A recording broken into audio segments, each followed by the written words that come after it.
নমস্কাৰ মই ৰিম্পিনা নমস্কাৰ মই পলিনা নমস্কাৰ মই মইনা নমস্কাৰ মই লিজানা আমাৰ সকলোকে প্ৰভাৱিত কৰা এটা গুৰুত্বপূৰ্ণ বিষয়ৰ বিষয়ে ক'ব বিচাৰিছো সেই গুৰুত্বপূৰ্ণ বিষয়টো হৈছে পানী বিস্তাৰ পুখুৰী নদী জান জুৰি আদিৰ পৰা পাইপৰ সহায়ত অশুদ্ধিকৰণ পানীবোৰ ফিল্টাৰ কৰি বিশুদ্ধ কৰি পাইপৰ সহায়ত মানুহক মিলোৱাকে সাধাৰণতে পানী বিস্তাৰ বুলি কোৱা হয় বহলকৈ ক'বলৈ গ'লে পুখুৰী নদী জান জুৰি আদিৰ পৰা বহলকৈ এটুকুৰা ঠাইত এটা ডাঙৰ ফিল্টাৰ উদাহৰণস্বৰূপে বিদ্যালয়বোৰত থকা ফিল্টাৰ ৰাখি তাৰ ওপৰত এটা ডাঙৰ পানী থোৱা সামগ্ৰী ৰাখিব লাগে পাইপৰ সংযোগেৰে নদীৰ পৰা পানীবোৰ ওপৰৰ দামটোলৈ নিব লাগে বাকী থকা ঠাইখনত সৰুকৈ এটা ঘৰ বনাব লাগে তাত পানীবোৰ ফিল্টাৰ হ'বৰ বাবে ব্যৱহাৰ কৰা মেচিন ৰখা হ'ব মেচিনবোৰ ঘৰটোত ৰখা এটাই কাৰণ সেইটো হ'ল যাতে তাত পানী নপৰে যদি মেচিনবোৰত পানী পৰে তেতিয়া মেচিনবোৰ বেয়া হোৱাৰ সম্ভাৱনা থাকে আৰু ফিল্টাৰ হোৱাৰ পাছত পাইপৰ সংযোগেৰে মানুহে বিস্তাৰণ কৰাকে পানী বিস্তাৰণ বোলে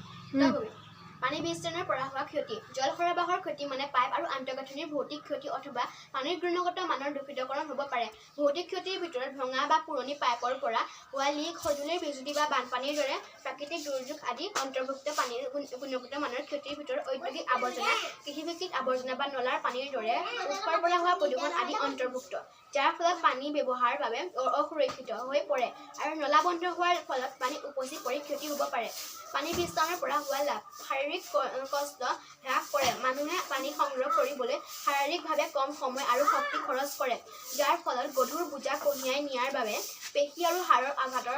আশংকাও হয়